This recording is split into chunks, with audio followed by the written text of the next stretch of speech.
안녕하세요. 역사는 히스토리는 이야기죠. 역사를 이야기로 풀어보는 이기환의 하이스토리입니다. 최근 국립나주박물관이 새롭게 꾸민 상설 전시실을 공개하고 있는데요. 영산강 유역에서 출토된 어마어마한 동널무덤 즉 온감묘를 한가득 전시해 놓았습니다. 또 길이 30m에 이르는 대형 벽면을 이용해서 미디어 아트 영상도 틀어주고 있고요. 그리고 또 하나의 독립공간에는 박물관의 대표 선수를 배치했습니다. 국보인 신촌리 금동관입니다. 오늘은 제가 국립나주박물관을 방문한 김에 1917년 우리나라에서 가장 먼저 발굴된 신촌리 금동관 이야기를 한번 해보죠. 이 금동관을 발굴한 인물은 역사 고고학을 전공한 야스이 세이이치라는 일본인이었습니다. 야스이가 1920년 잡지의 기고한 칼럼을 보면 소름이 돋습니다. 조선인에게는 일본인의 피가 섞여 있다. 전라도 나주와 보성 등 그리고 제주도에는 외인이 살았던 흔적이 남아있다. 북규슈에 존재하는 외인의 무덤과 구조가 일치하는 온감묘가 보인다 라고 했고요. 그런데 글의 마무리가 더욱 기가 막힙니다. 얼마 전 민족 자결의 표어를 내걸고 조선인이 소요를 일으켰다. 양국의 혈족적 관계가 뜻밖의 농밀하다는 것을 알면 조선인들은 깜짝 놀랄 것이다 라고 했습니다. 그런데 야스이는 왜 그런 망언을 내뱉었을까요? 야스이가 이끄는 고고학 조사단이 영산강 유역인 전남 나주 반남면 일대의 고분조사에 나서는데요. 그중 신촌리 구호본에서 온간 3기가 노출되었습니다. 그 3기에 각간, 을관, 병관이라는 이름을 붙였습니다. 그런데 을관의 온간 내부에서 깜짝 놀랄 만한 유물이 쏟아져 나왔습니다. 머리 부분에서 금동관과 대도, 발밑에서는 금동 신발이 나왔습니다. 나주 신촌리 구호본 금동관이 모습을 드러내는 순간이었습니다. 두 번째 금동관이 1920년 양산 부부청에서, 첫 번째 금관이 1921년 경주 금관청에서 각각 수습되었거든요. 그랬으니 1917년 당시로서는 처음 보는 금동관이 나주에서 나온 겁니다. 조사를 마친 야스이는 나주 반남면 일대엔 봉투 안에 1개 또는 여러 개의 온간을 묻은 고분이 수십 개다. 금동관과 금동신발, 큰 칼 등도 보이는데 고분의 주인공들은 매장법과 관계 유물로 보아서 외인들로 추정된다라고 보고했습니다. 야스이 같은 일본 학계는 반남 고분관을 외인의 무덤으로 본 이유를 온감묘 때문이라고 했습니다.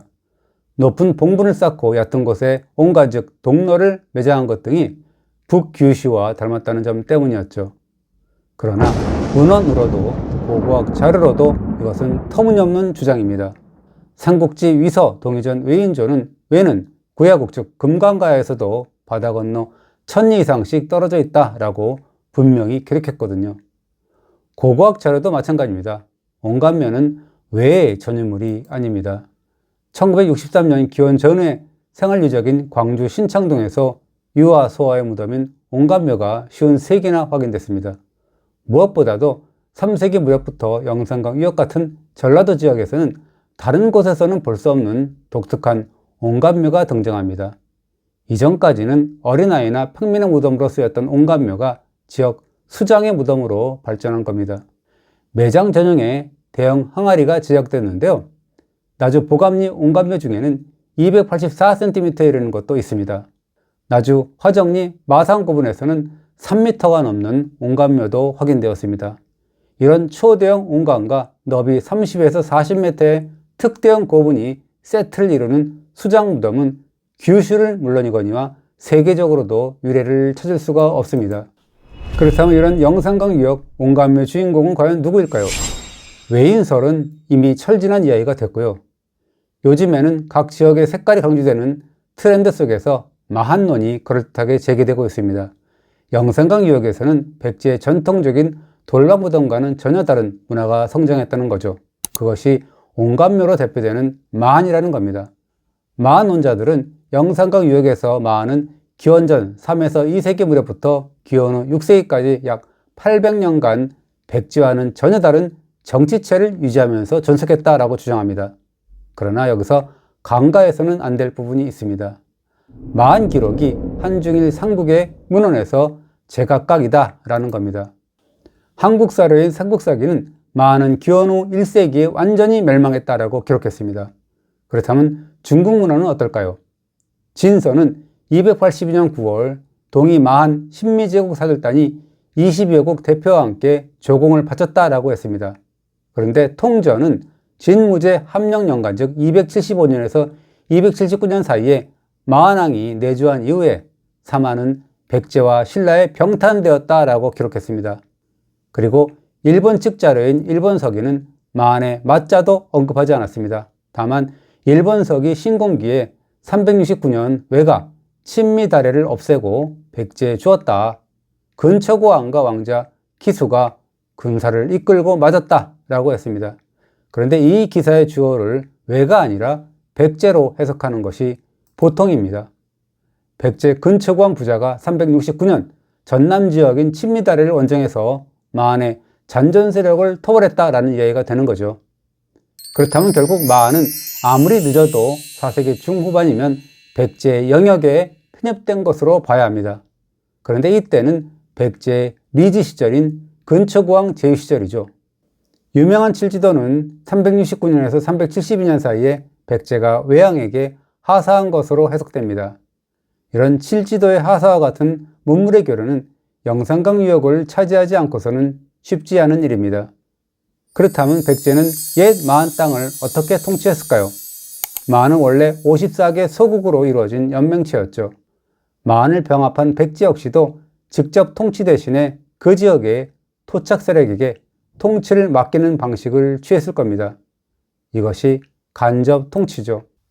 396년 백제를 치고 50발성 700촌을 빼앗았다라는 광개토대왕 비문 기록은 백제가 성과 촌 단위로 조직되었음을 알려주는 단서입니다. 이 무렵 백제 중앙정부는 지방 세력을 품에 안으려고 금동관이나 금동신발 등 위세품을 내려주는 선물 정치를 펼친 것 같습니다.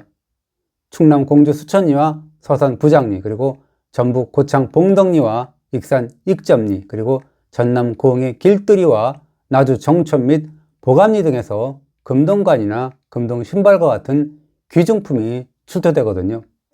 그 중에서도 30여 개의 고분이 집중된 나주 반낭고분 세력의 존재는 상당히 독특합니다. 특히 구호분 을관 출토 금동관과 금동신발, 그리고 고리자루 큰 칼 등의 정체성 논쟁이 주목을 끌었는데요. 물론 백제 중앙정부가 내린 하사품이다라는 설도 그럴듯하게 제기되었죠. 금동관의 경우 무령왕릉 출토 관장식과 전체적인 외형과 연화문 모티브 등에서 유사점을 찾을 수 있다는 겁니다. 금동신발도 바닥판과 좌우측판을 따로 만들어서 결합한 백제의 독특한 특징을 보여줍니다.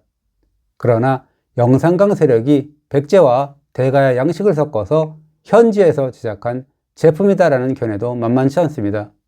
금동관의 풀꽃형 세움 장식을 보면 전남 고령 출토 대가야산 금관과 금동관을 연상하게 된다는 겁니다. 또 봉황이 장식된 고리자루 큰 칼을 봐도 둥근 고리 속에 봉황머리가 별도로 제작되어서 끼워져 있고요. 철로 만든 재료에 은판을 더 씌워 장식했습니다. 이것은 가야 대도 즉 가야 큰 칼의 특징이기도 합니다. 그렇다고 해서 가야에서 직구한 제품도 아닌 것 같다고 합니다. 자세히 보면 제작 기법과 양식에서 양자간 차이점도 만만치 않다라는 겁니다. 무엇보다 신촌이 제품의 제작 기술이 한 단계 떨어진다는 겁니다. 금동 신발의 경우도 각 부품의 조립이나 조금 수준이 낮다고 합니다. 관모도 좌우 문양이 비대칭이고요.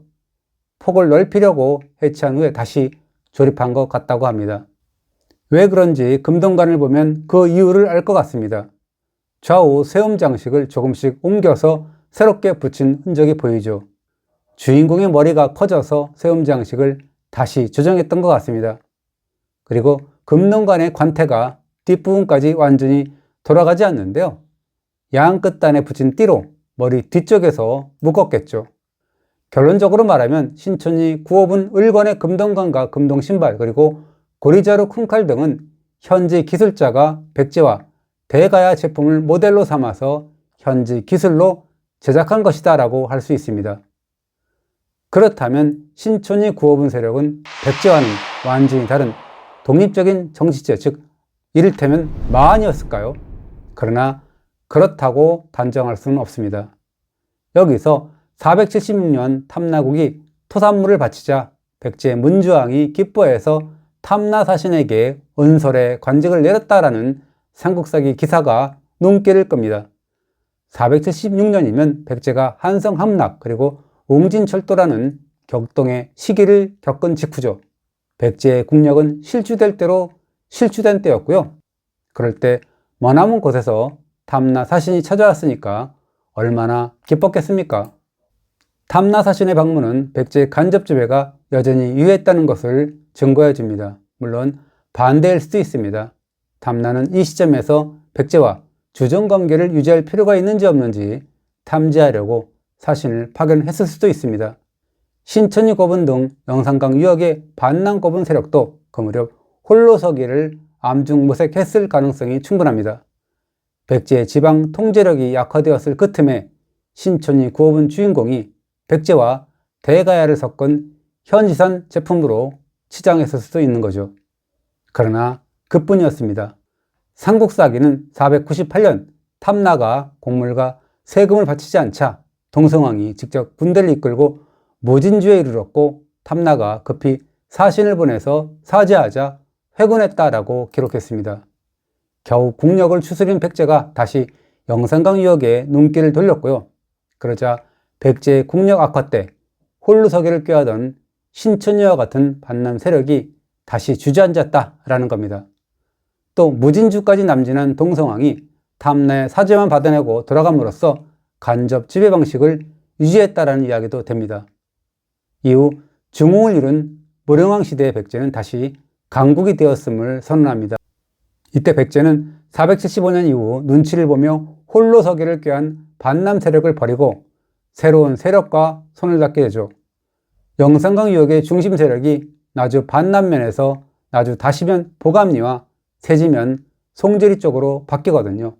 보감리와 송지리 고분에서 확인되는 백제 중앙정부의 사여품이 그것을 말해줍니다.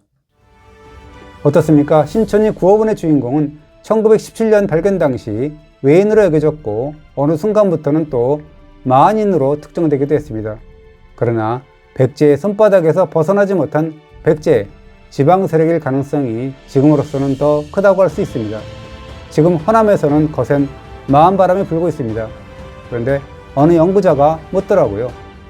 마한이 정말 존재했고 강했다면 한성백제가 멸망했던 그 어수선한 시기에 독립을 선언했겠죠. 그러나 그렇게 되었습니까? 라고요. 오늘도 잘 보셨다면 구독 눌러주시고요. 좋아요도 부탁합니다. 감사합니다.